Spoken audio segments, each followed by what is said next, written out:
ಧರ್ಮಸ್ಥಳದಲ್ಲಿ ಎಸ್ಐಟಿ ಅಧಿಕಾರಿಗಳು ನಡೆಸುತ್ತಿರೋ ಆಪರೇಷನ್ ಅಸ್ಥಿ ಕಾರ್ಯಾಚರಣೆ ಮುಂದುವರೆದಿದೆ. 7ನೇ ದಿನವಾದ ಇವತ್ತು ಧಾರಾಕಾರ ಮಳೆ ಮಧ್ಯೆ ಮುಸುಕುದಾರಿ ತೋರಿಸಿದ ಸ್ಥಳದಲ್ಲಿ ಕಾರ್ಯಾಚರಣೆ ನಡೆಸಲಾಯಿತು. ಕಾರ್ಯಾಚರಣೆ ವೇಳೆ ಎಸ್ಐಟಿ ಮತ್ತು ಕಂದಾಯ ಇಲಾಖೆಯ ಅಧಿಕಾರಿಗಳ ಮಧ್ಯೆ ಜಟಾಪಟಿಯೂ ನಡೆದಿದೆ. ಕ್ಷಣಕ್ಕೊಂದು ಗೊಂದಲಗಳು ಈ ಪ್ರಕರಣದಲ್ಲಿ ಸೃಷ್ಟಿಯಾಗ್ತಾ ಇದೆ.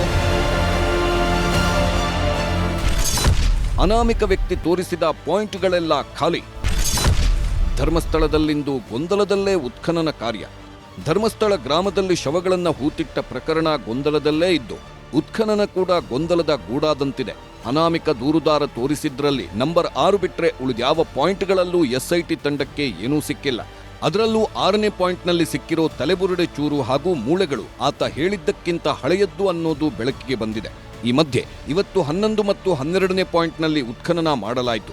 ಮಳೆ ಮಧ್ಯೆ ಜೆಸಿಬಿ ಬಳಸಿ ಸುಮಾರು 6 ಅಡಿಗಳವರೆಗೂ ಅಗೆಯಲಾಯಿತು. ಆದರೆ ಫಲಿತಾಂಶ ಮಾತ್ರ ಶೂನ್ಯ. ಎಸ್ಐಟಿ ತಂಡ ಸಹಾಯಕ ಆಯುಕ್ತೆ ಮಧ್ಯೆ ಜಟಾಪಟಿ. ಪಾಯಿಂಟ್ ನಂಬರ್ 11ರ ಬಳಿ ಸಿಕ್ಕ ಅಸ್ಥಿ ಬಗ್ಗೆ ಗೊಂದಲ.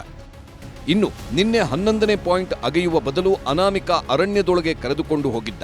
ಅಲ್ಲಿ ಕಳೆದ 1 ವರ್ಷಗಳ ಹಿಂದೆ ಮರಕ್ಕೆ ನೇಣು ಬಿಗಿದು ಆತ್ಮಹತ್ಯೆ ಮಾಡಿಕೊಂಡಿದ್ದ ಪುರುಷನ ಅಸ್ಥಿಪಂಜರದ ಜೊತೆಗೆ ಆತ್ಮಹತ್ಯೆಗೆ ಬಳಸಿದ್ದ ಕೆಂಪು ಸೀರೆ ಪತ್ತೆಯಾಗಿತ್ತು. ಇಲ್ಲಿ ಪತ್ತೆಯಾದ 140ಕ್ಕೂ ಹೆಚ್ಚು ಮೂಳೆಗಳ ಪೀಸ್ಗಳನ್ನು ಸಂಗ್ರಹಿಸಲಾಗಿತ್ತು. ಇದೀಗ ಇದೇ ವಿಚಾರದಲ್ಲಿ ಎಸ್ಐಟಿ ಅಧಿಕಾರಿಗಳು ಹಾಗೂ ಸಹಾಯಕ ಆಯುಕ್ತೆ ಮಧ್ಯೆ ಗೊಂದಲ ಸೃಷ್ಟಿಯಾಗಿದೆ. ನಿನ್ನೆ 11ನೇ ಪಾಯಿಂಟ್ ಉತ್ಖನನ ಬದಲು ಹೊಸ ಸ್ಥಳ ಗುರುತಿಸಲು ಹೊರಟ ಸಹಾಯಕ ಆಯುಕ್ತೆ ಸ್ಟೆಲ್ಲಾ ವರ್ಗೀಸ್ ನಡೆಗೆ ಎಸ್ಐಟಿ ಅಧಿಕಾರಿಗಳು ವಿರೋಧ ವ್ಯಕ್ತಪಡಿಸಿದ್ರು. ಅಷ್ಟೇ ಅಲ್ಲ, ಅರಣ್ಯದೊಳಗೆ ಆತ್ಮಹತ್ಯೆ ಮಾಡಿಕೊಂಡ ರೀತಿಯಲ್ಲಿದ್ದ ಅಸ್ಥಿಪಂಜರ ಪತ್ತೆಯಾದಾಗ ಇದರ ಮಹಜರನ್ನ ಕಾನೂನು ರೀತಿ ಧರ್ಮಸ್ಥಳ ಪೊಲೀಸರೇ ಮಾಡಲಿ, ನಮ್ಮ ಪ್ರಕರಣಕ್ಕೆ ಇದು ಸಂಬಂಧಪಟ್ಟದ್ದಲ್ಲ ಅಂತ ಎಸ್ಐಟಿ ಅಧಿಕಾರಿಗಳು ಹೇಳಿದ್ರು. ಆದ್ರೆ ಇದಕ್ಕೆ ಎಸಿ ಅವರು ಒಪ್ಪಲಿಲ್ವಂತೆ. ಮಾತ್ರವಲ್ಲ, ಈ ಅಸ್ಥಿಪಂಜರ 1 ವರ್ಷದೊಳಗಿನದ್ದು ಅನ್ನೋದನ್ನ ಸ್ಥಳದಲ್ಲಿ ವೈದ್ಯರು ಹೇಳಿದ್ರು. ಸಹಾಯಕ ಆಯುಕ್ತೆ ಯಾರ ಮಾತು ಕೇಳಲಿಲ್ಲ. ಹೀಗಾಗಿ ಕೊನೆಗೆ ಸಹಾಯಕ ಆಯುಕ್ತೆ ಸ್ಟೆಲ್ಲಾ ವರ್ಗೀಸ್ ಸೂಚನೆಯಂತೆ ಎಸ್ಐಟಿ ಅಧಿಕಾರಿಗಳು ಆತ್ಮಹತ್ಯೆ ಮಾಡಿಕೊಂಡಿರೋ ರೀತಿ ಪತ್ತೆಯಾಗಿರೋ ವ್ಯಕ್ತಿಯ ಸ್ಥಳ ಮಹಜರು ನಡೆಸಲಾಗಿದೆ. 14ನೇ ಪಾಯಿಂಟ್ನಲ್ಲಿ ಸಿಕ್ಕಿದೆಯಾ 3 ಅಸ್ಥಿಪಂಜರ.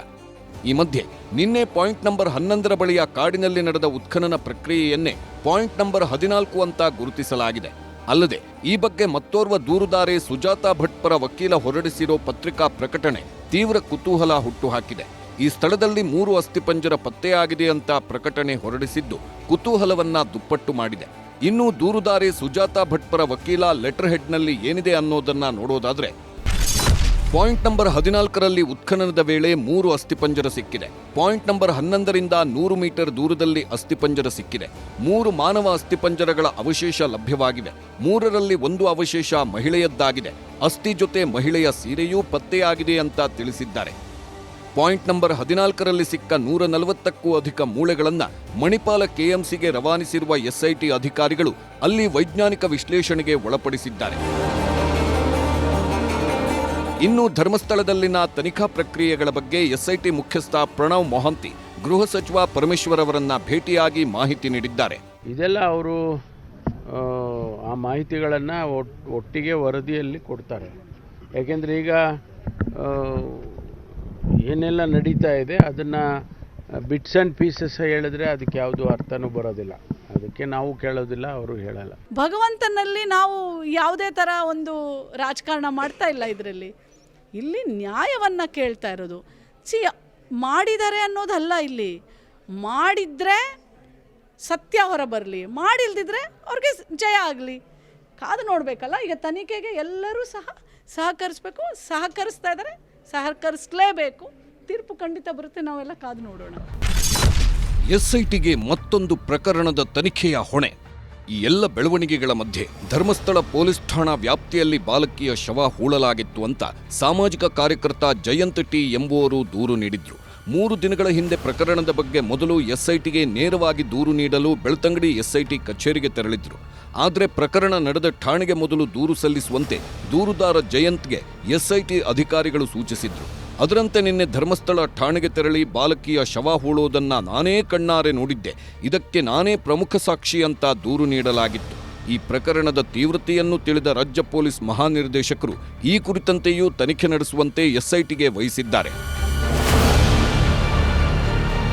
ಸದ್ಯ ಧರ್ಮಸ್ಥಳದಲ್ಲಿ 12 ಪಾಯಿಂಟ್ಗಳಲ್ಲಿ ಉತ್ಖನನ ಪ್ರಕ್ರಿಯೆ ಮುಕ್ತಾಯವಾಗಿದೆ. ನಾಳೆ 13ನೇ ಪಾಯಿಂಟ್ ಮೇಲೆ ಕುತೂಹಲ ನೆಟ್ಟಿದೆ. ಅಜಿತ್ ಜೊತೆ ಕಿಶನ್ ಶೆಟ್ಟಿ, ನ್ಯೂಸ್ 18 ಮಂಗಳೂರು.